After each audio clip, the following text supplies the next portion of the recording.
You know what? I'm sick of men being sexually objectified in movies. I mean, like, immediately when this movie begins, for some odd reason, Will Smith has a shower scene. We as men must rally together and stop iRobot from being sold in any more stores. When iRobot begins, we are introduced to Detective Spooner, a badass cop with an unmatched hatred for robots. After the mysterious death of the scientist who created these robots, who, by chance, is also a friend to the detective, Spooner must embark on an investigation that will not only lead him to find the truth of the death, but to find himself. This movie is a double-sided coin for me. On one hand, the movie's story as a whole is unoriginal, and the mystery element added in an attempt to make it seem fresh did not pay off, due to the fact that an evil businessman is used as the main suspect, but he is literally given no motive and no backstory, which gave me no interest. On the other hand, yes, it's a cliche story, but the story itself is told really well. I was completely invested from start to finish and never once found my mind wandering. The pacing was done really well, and the action was phenomenal, despite the heavy use of CGI. On a side note, the story has some soft undertones of religion, focusing on things like God, the soul, and compassion. I personally didn't agree with them, but it didn't take me out of the film because they weren't jammed down your throat. On the other hand, the characters weren't written that well, and they completely depended on the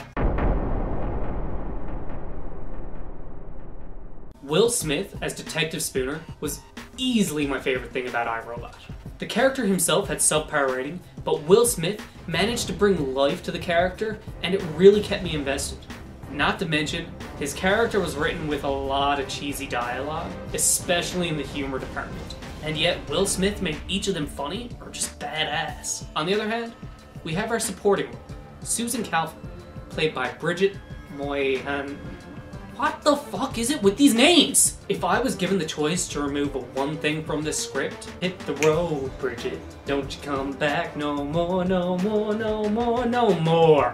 Not only was the character of Susan written horribly, she's a scientist, and she looked at evidence straight in the face and rejected it. But the way Moynihan acts the role is completely unbelievable. Those crying scenes are not fooling anyone. Sonny, played by Alan Tudyk, was a very interesting character. He was not only written well, but Alan did a good job bringing the character to life. Literally, bringing the robot to life throughout the script.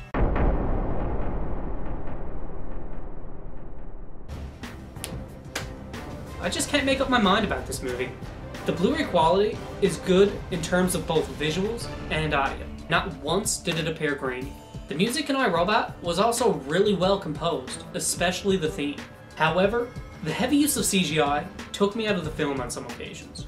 During the action scenes, this was fine because of how fast-paced they were. However, when there was a close-up on one of the robot's face, it kind of felt cartoony, and it just felt off.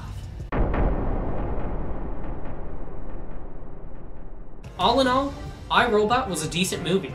It's not the greatest action movie I've ever seen, and it's definitely not the greatest mystery I've ever seen. However, it does do some things well. If not for Smith, I probably wouldn't have even finished it. iRobot, for me, was a hit and a miss. So I can recommend that you buy it, but only on sale. Because iRobot gets a 5 out of 10. So thanks for watching, guys. If you enjoyed the video, why not give it a thumbs up? And hit that subscribe button up there. I'm Zack from Battlefront Productions. Until next time.